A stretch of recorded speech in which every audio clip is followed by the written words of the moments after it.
In the quiet town of Millidge, where nothing ever happens, 3 black helicopters shattered the dawn. And with them, every assumption the townspeople had about the man who fixed their cars. Mike Garrett was just a mechanic, or so they thought. Behind his locked workshop, something extraordinary was unfolding. Something the government was desperate to uncover. Why were veterans suddenly walking again after visiting his garage? Who exactly was this silent man with scars and secrets?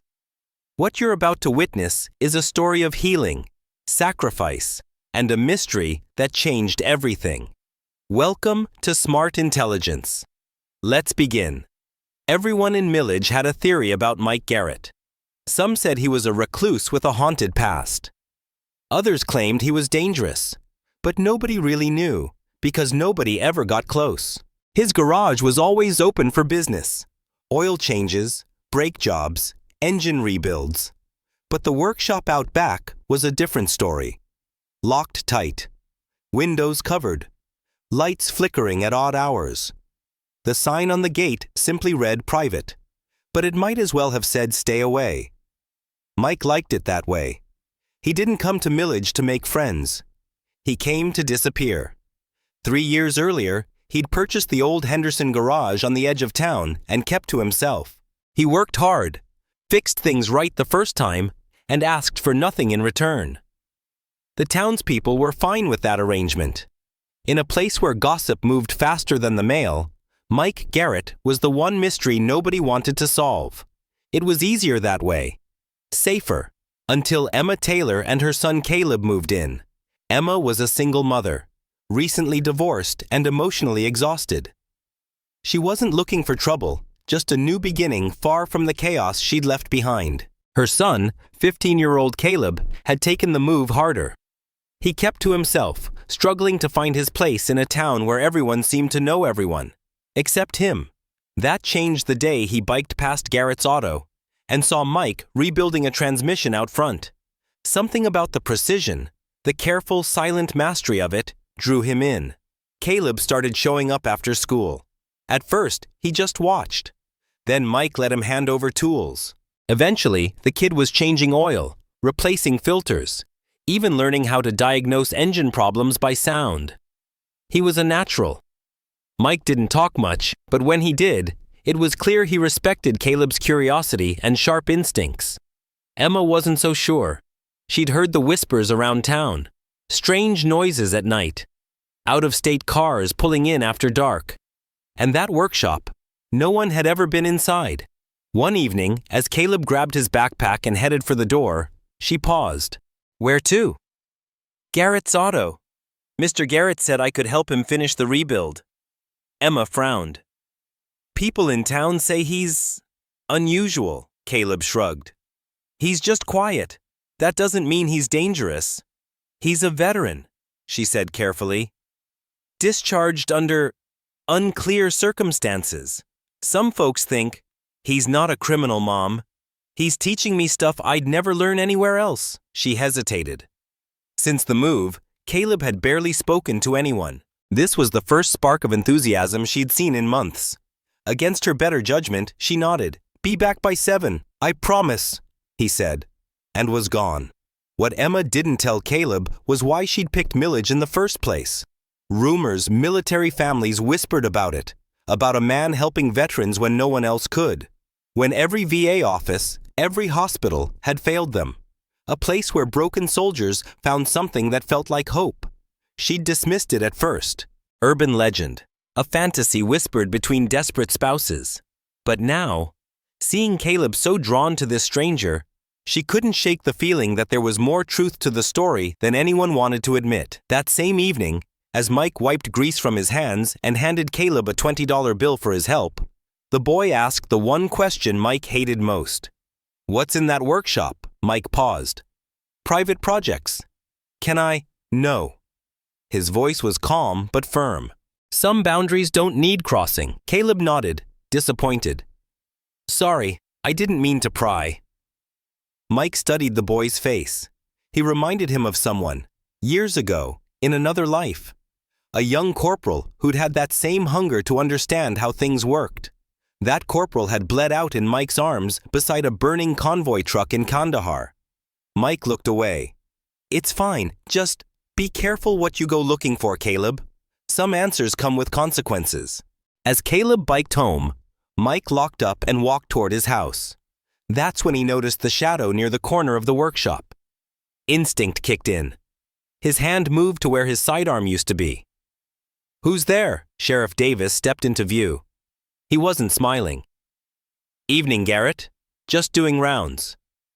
"Didn't know my property required rounds." The sheriff didn't blink.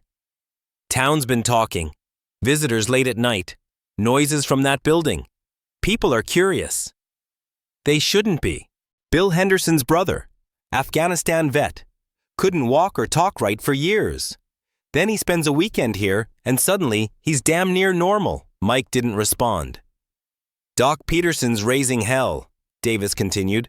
"Says someone's doing experimental procedures, unlicensed medicine. I fix cars, Sheriff, that's it. Then what the hell is going on in that shop?"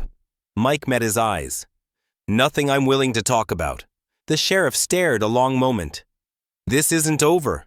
"I know." As Davis left, Mike felt a familiar pressure building behind his eyes.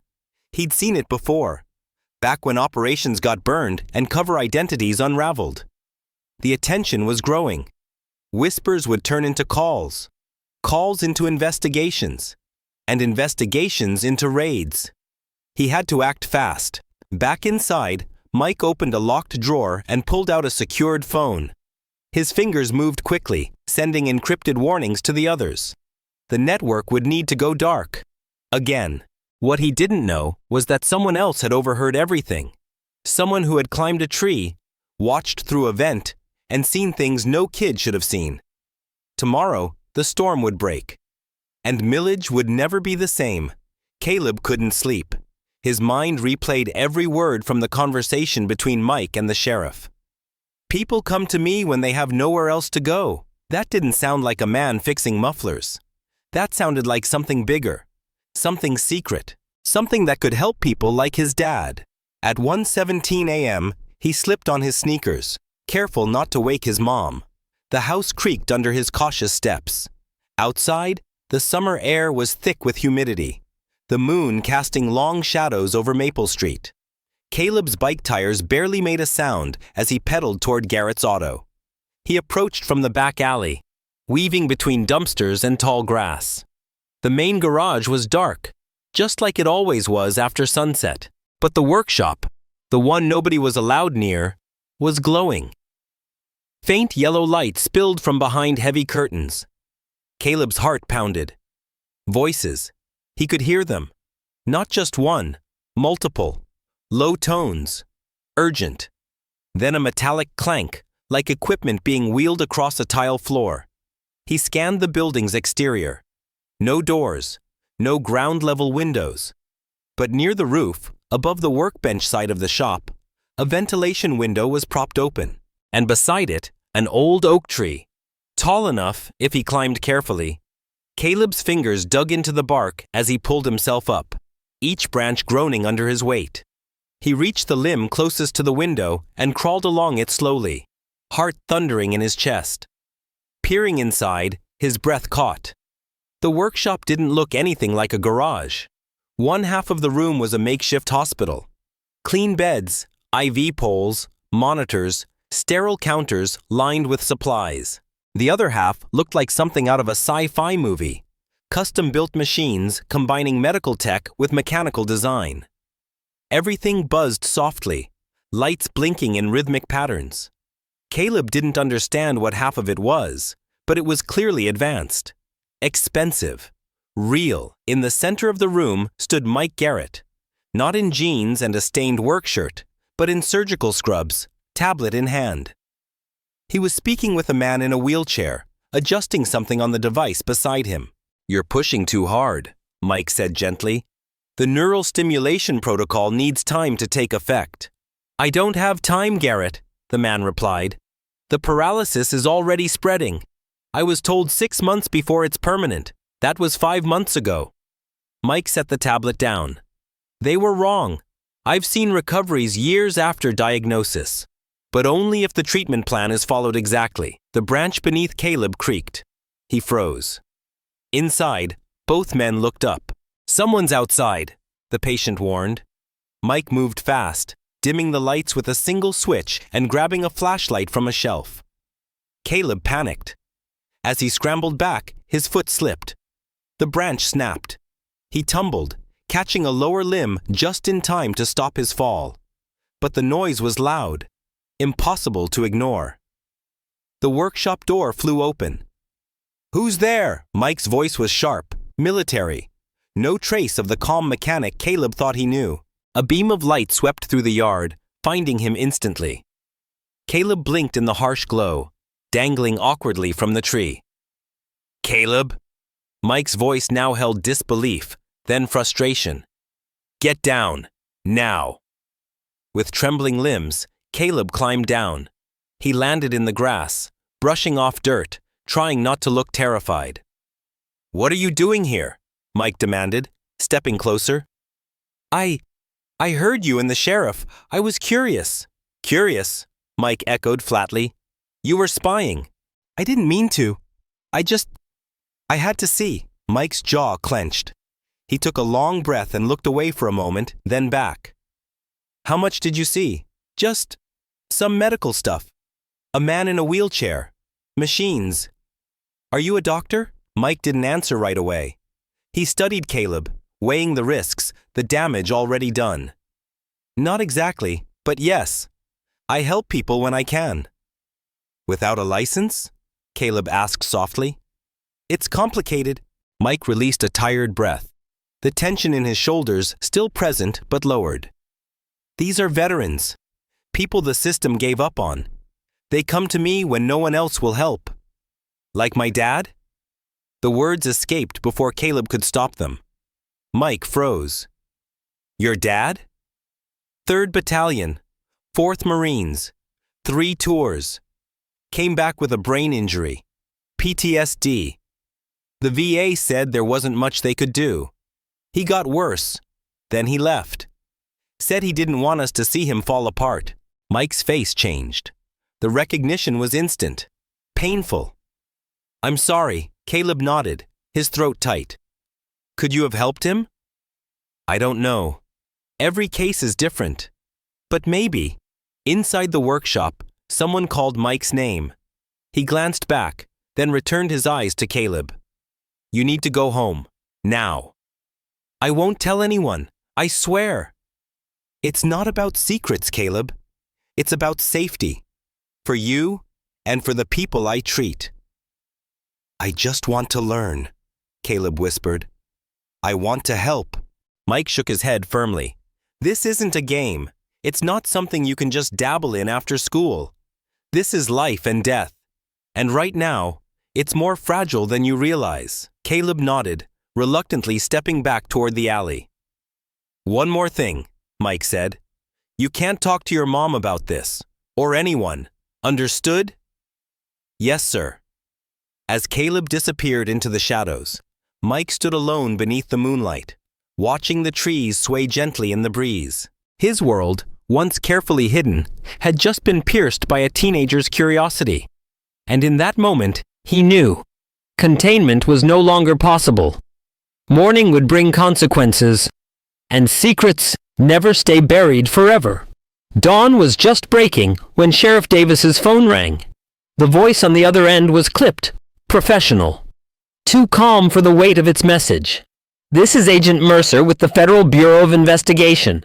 We'll be operating in your jurisdiction this morning. Please maintain standard operations and avoid the eastern section of town until we've concluded." Davis sat up straighter, tension crackling through the early morning silence. "What's this about? Unauthorized medical activity with national security implications." Davis gripped the phone. "You're talking about Mike Garrett." "I'm not at liberty to confirm that," Mercer replied, then ended the call. The sheriff stared at the screen, jaw tight. National security? He'd known Garrett was hiding something, but this? It didn't sit right. Mike had always kept to himself, sure, but he'd never caused trouble. And whatever he was doing, Davis had a gut feeling it wasn't for selfish reasons. He grabbed his keys and drove out. Back on Maple Street, Caleb stirred awake to the sound of helicopters thundering overhead. The windows shook in their frames. He bolted upright, dread already settling in his chest. No, no, no, no. He rushed to the window. 3 black helicopters swept low over the town, veering toward the east, toward Garrett's auto. His mom was already downstairs, flipping pancakes and humming along to the radio. He nearly tripped down the stairs. "Mom!" he shouted. Emma turned, startled. "Caleb? What is it?" "They're going after Mr. Garrett," he said breathlessly. "FBI, helicopters, it's him, slow down," Emma said, trying to make sense of the panic in her son's eyes. "You don't understand. He's helping people. He might be able to help Dad." Emma froze. "What did you say?" "He helps veterans," Caleb said, the words tumbling out. "Ones with injuries no one else can fix. I saw it. He has equipment, machines like I've never seen. There was this guy in a wheelchair. Mom, he's not dangerous. He's a hero." Emma's face drained of color. "You went to his workshop?" Caleb hesitated. "I had to. After I heard him and the sheriff talking, you could have been hurt." "I wasn't, but now he might be. Please, Mom, we have to help him." Before she could respond, Caleb was out the door, grabbing his bike. Emma stood stunned for a moment, then grabbed her car keys and followed. Mike Garrett was already awake when the helicopters arrived. He'd known this was coming. The conversation with the sheriff had confirmed his worst fears. Still, he'd hoped for more time. In a matter of minutes, he activated every failsafe he had. Files encrypted and transferred. Hardware wiped. Machines locked down. He moved with practiced calm, but each click, each keystroke, carried weight. He didn't fear for himself. He feared for what would be lost. Outside, black SUVs rolled in with precision, tires crunching gravel like gunfire. Men in tactical gear emerged, rifles pointed, every move sharp, deliberate. Mike stood at the top of his porch steps as they approached, arms raised calmly. "Michael Garrett!" a man in a suit called out, holding a badge aloft. "We have a warrant to search these premises for evidence of unauthorized medical practices and possession of restricted military-grade technology." "I fix cars," Mike said evenly, "but you're welcome to look." The man signaled his team. "Secure the building. Full containment protocol." Mike didn't move as agents stormed the workshop. They weren't treating it like a garage. They were treating it like a biohazard site. Inside the SUV, Agent Mercer opened a dossier with Mike's name across the top. "You've been busy, Sergeant Garrett." "I haven't worn that rank in years." "Maybe not officially," Mercer said, "but your past has finally caught up with you." "Or maybe," Mike said, "you've caught up with something you never should have let go." Just then, a familiar voice pierced the tension. "Mr. Garrett!" Caleb was pushing through the crowd of onlookers gathering at the perimeter. Sheriff Davis intercepted him just before the barricade. "You can't go in there, son. He didn't do anything wrong," Caleb cried. "He helps people, veterans. You're making a mistake." Davis's expression was heavy with conflict. "This isn't a town matter anymore." Emma arrived moments later, breathless, eyes wide. "Caleb, what were you thinking?" "He might be able to help Dad, Mom," Caleb pleaded. "We can't just let them take him," Emma's voice faltered. "Help? Your father?" Before Caleb could answer, a new sound tore through the sky. 3 massive Chinook helicopters descended in tight formation, wind whipping the trees into chaos. These weren't FBI. These were military, heavily marked, unmistakable. The crowd fell silent as they landed. From the center chopper stepped a tall man in full military dress. His insignia gleamed in the morning sun. "Major General Robert Wilson," someone whispered.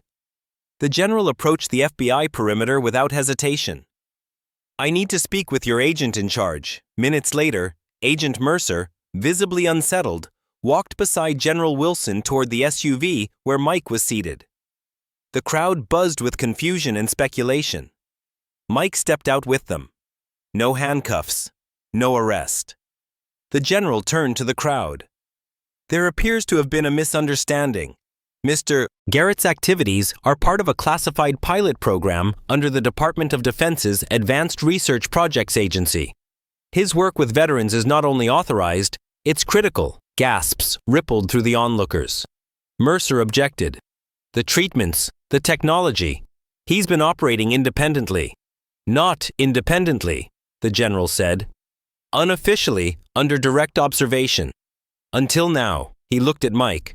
You're being reinstated, with full clearance and resources. Mike didn't react. Not outwardly, but his eyes briefly locked with Caleb's across the crowd. Just a flicker. Enough. And in that moment, Millidge began to shift. A mystery had become a miracle. And a mechanic had become something far greater. The general's words hung in the air like fog. Thick, impossible to ignore, reshaping everything. The townspeople, once suspicious of the quiet mechanic, now stared at Mike Garrett with wide eyes. Some in awe, others in disbelief. Whispers rippled through the crowd. Pilot program. DARPA. Classified medical work. Caleb turned to his mother, his voice barely above a whisper. See? I told you he was helping people. Emma's breath trembled. She wasn't just processing what Mike had done. She was thinking of her husband, David, the man who had vanished into the fog of war and trauma. The man she feared might never come back. She stepped forward, nerves shaking her limbs, but her voice steady. Master Sergeant Garrett, my son believes you might be able to help my husband. Mike's posture shifted. He had braced for conflict, not pleas. What's his name? Staff Sergeant David Taylor, 3rd Battalion, 4th Marines. He sustained a TBI and PTSD after an IED in Afghanistan. A year ago, he disappeared. The crowd went silent again. Only the steady hum of the helicopter rotors filled the air. I can't promise anything, Mike said quietly, but I'll do what I can to find him. One of the uniformed officers stepped away, already making calls. Emma's eyes filled with tears she hadn't allowed herself to cry in months. Hope. Raw and unfamiliar, Caleb looked up at Mike, his voice cracking. If he's alive, can you fix him? Mike didn't answer right away. He looked at the soldiers nearby, some with prosthetics, others walking with canes, but all standing tall, alive. Then he turned back to Caleb. I don't fix people. I give them a chance to heal. Sometimes that's enough. Dr. Peterson stood on the fringe of the crowd, shoulders hunched, his medical authority shrinking beneath the weight of the truth. He finally stepped forward, voice subdued. I misjudged you, Garrett. I thought you were a danger. But, if your methods work, I want to understand them. Maybe even learn. Mike nodded once. If you're willing to listen, you're welcome. In the days that followed, the workshop changed. The warning signs came down. In their place, military personnel quietly worked alongside Mike, rebuilding the space into something more official, more protected, but still hidden from public records. What had once been a source of fear became a symbol of hope, and Caleb? He became part of it all. He still changed oil, still fetched tools, but now he helped calibrate equipment too, learned the names of machines that could restore muscle memory, observed treatment sessions, under supervision, of course. Mike saw something in him. A spark. Maybe the same spark he once carried before the war carved parts of him away. One afternoon, Caleb sat beside Mike at the workbench, studying a pressure monitor they were trying to adapt for portable spinal therapy. Why Millidge? He finally asked. Why come here of all places? Mike didn't look up. He simply nodded toward a wall of photographs. Veterans before and after. Some smiling, some solemn, all changed. Small towns protect their own, he said. People stop asking questions when you fix what they need. And sometimes, it's the quietest places that keep the loudest pain. Caleb was quiet a moment. Do you ever miss who you were? Before the injury? Before all of this? Mike finally looked at him. Every day. But this is what I was meant to do. The mission changed. That's all. That night, a thunderstorm rolled in. At the Taylor home, the rain drummed against the roof as Emma tucked a blanket tighter around her shoulders. She tried not to stare at the clock, tried not to hope too hard. But every tick made it harder to breathe. Then she heard it. A vehicle pulling into the driveway. Headlights swept across the curtains. She froze. By the time she reached the door, Caleb had already opened it. Rain pounded the pavement as a military transport idled in the street. The passenger door opened, and out stepped David. He was thinner, older. Gray threaded through his beard, but he was standing, shoulders squared, eyes focused. Emma couldn't speak. Caleb whispered, "Dad?" David stepped forward, slowly, the rain soaking his uniform. His eyes locked on Emma's, then on Caleb's. "I'm home," he said. No more words were needed. They collapsed into one another, tears washing away months of fear, grief, and silence. Across the street, inside a parked truck, Mike watched the reunion. He didn't get out, didn't wave. He simply nodded once to himself, then turned the key and drove away. Some reunions, he'd learned, deserved privacy. 3 weeks later, Garrett's auto was a different place. The sign out front still bore the same name, but now it was joined by a discreet Department of Defense placard. Veterans from across the country arrived quietly, each carrying scars others couldn't see. Inside, they found machines, support, a second chance. Dr. Peterson now worked alongside Mike, humbled but dedicated. Caleb, not yet old enough to enlist, had found a calling he hadn't known existed. And Mike? He was still the man with grease under his nails and a quiet voice. But now, he was something more. A bridge between the broken and the rebuilt. Not because he wanted credit, but because the ones left behind still needed someone to believe in them. And he never stopped believing. ChatGPT Danoi, life in Millidge didn't go back to normal. It evolved. The small town rhythm remained. The clang of a diner's bell. The chatter of kids outside the hardware store. The hum of tractors along the back roads. But something deeper had shifted. People still whispered about Mike Garrett. But now, they whispered with reverence. Garrett's auto was no longer just a repair shop.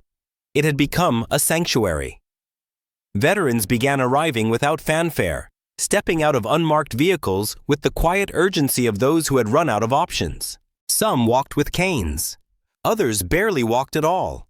And every single one of them carried pain that no one else had managed to touch. The workshop, once sealed by fear and mystery, now welcomed those in need with quiet purpose. What had once been a secret was now a symbol. No signs, no announcements, just results. Inside, the air was filled with the soft beeps of monitors, the whir of modified prosthetics, and the calm cadence of Mike's voice, explaining, adjusting, encouraging. He was still the same man, stoic and scarred. But where once he moved like someone bracing for war, now he moved like someone guiding others home. Emma visited often. Sometimes she brought coffee, sometimes food. But mostly, she came to sit beside David, who, day by day, was returning to himself. He laughed now, slowly, carefully, like his mind was testing its ability to feel again. His speech was clearer, his hands steadier. Caleb would read aloud from old repair manuals just to keep him talking. It wasn't just recovery, it was resurrection. Dr. Peterson took notes religiously. He spent hours in the corner of the workshop with his clipboard and tablet, watching Mike's protocols in action.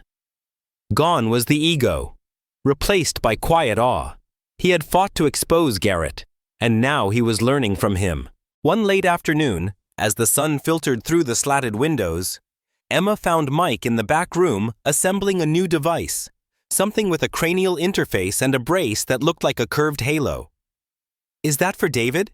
she asked. Mike nodded without looking up. "Next phase. He's responding well. This will help rebuild the damaged pathways." She studied him for a moment. You always talk like it's mechanical. Mike set the tool down. Because it is. The brain is circuitry, input, output, transmission failures. If you can isolate the faulty line, you can repair it. Emma stepped closer. But what about what you can't see? The weight they carry. Mike finally looked at her. That's where the real work begins. There was silence for a beat. Then she said, "Thank you for bringing him back." Mike looked down, a shadow crossing his face. "I didn't bring him back. He chose to come back. I just built the bridge." Later that week, a woman arrived from Colorado, a former Air Force pilot whose spine had been damaged in a crash. She'd been told she would never walk again. Mike greeted her with his usual quiet nod and ushered her inside. Caleb stood nearby, clipboard in hand, trying to act like he wasn't hanging on every word. She sat down, eyeing the strange-looking machines and the faded Marine insignia tattooed on Mike's forearm. "You're not what I expected," she said.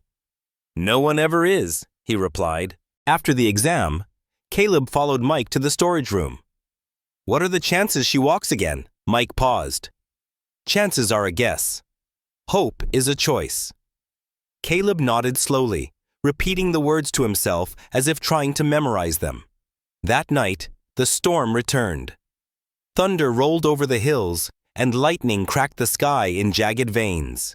Mike stood on the porch of the garage, watching the clouds churn. Rain streaked the concrete like sweat off a fighter's brow. Inside, Caleb worked late, logging data. Emma sat with David as he practiced fine motor control using a set of weighted tools. Every movement was deliberate, focused. There was a knock at the door. Sheriff Davis stepped in, dripping with rain. "Evening, Garrett." Mike raised an eyebrow. "Back to check my license?" Davis offered a dry smile. "Actually, I came to thank you." Mike blinked. That wasn't something he heard often. "My nephew," Davis said. "Army Ranger. Lost his leg in Syria. We've tried everything. Nothing's worked. But he saw that news clip about the general's visit. Said maybe it was worth the drive." Mike didn't speak, just nodded once. "I told him," Davis said, voice thickening. "If anyone could help him stand again, it was the man the whole town once feared." Mike didn't smile. He didn't need to. 3 months later, the Taylor family gathered for a photo in front of the garage. David stood between Emma and Caleb, one hand resting lightly on each of their shoulders. Behind them, the sign still read Garrett's Auto. It would never say clinic or center or institute. That wasn't Mike's way. When Caleb asked why, Mike simply said, "Names don't heal people. Actions do." As the sun set behind them, casting long golden rays across the gravel, a new patient rolled into the lot. Another lost soul. Another story waiting to be rewritten. And the man who could help them had never been more ready. So the next time you pass a quiet garage in a forgotten town, remember? Heroes don't always wear medals or march in parades. Sometimes they carry wrenches, heal in silence, and change lives without asking for anything in return. If this story moved you, like, share, and subscribe for more.